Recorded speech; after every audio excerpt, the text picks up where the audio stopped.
In this video, I'm going to teach you how to build a YouTube studio in your living room, including some options for limited space, limited budget, and no budget at all.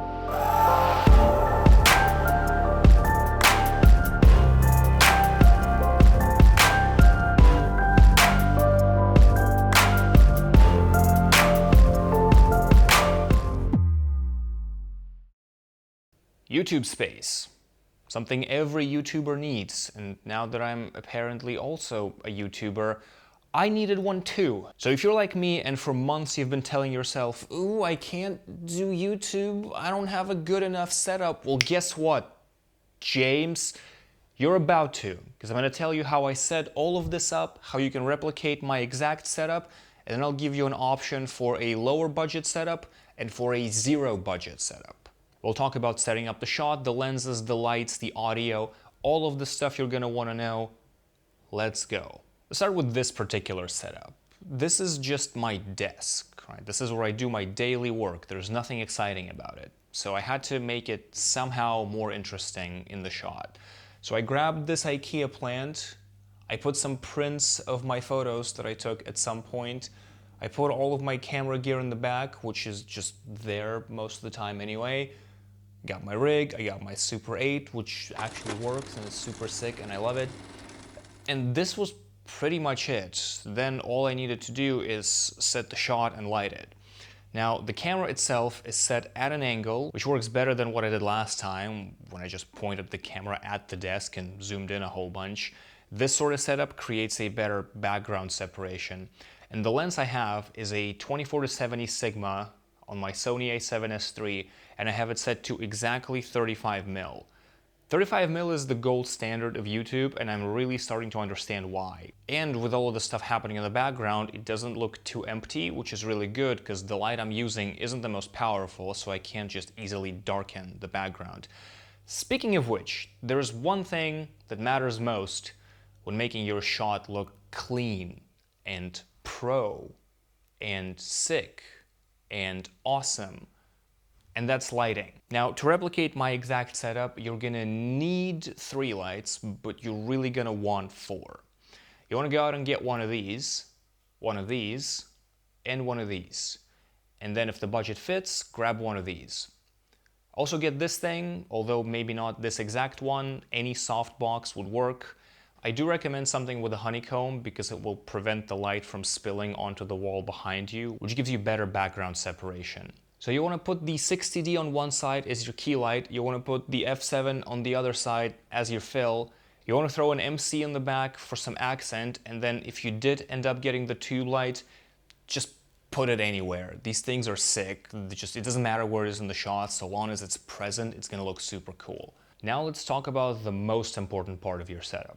It's not the camera, it's not the lights, it's not your environment, it's not even you. It's your audio.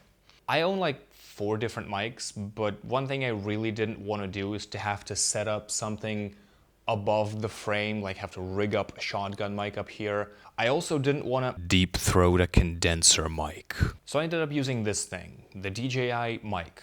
The t-shirts I have are all made by this company called Son of a Tailor, and their V-necks have this really convenient intersection, which is just the right size to hide the DJI mic's magnet.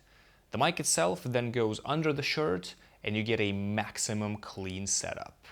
This thing is excellent at picking up voice, especially at this distance, and it collects virtually no echo, even though this is a very tall, very square, very European room, which are notoriously hideous for acoustics.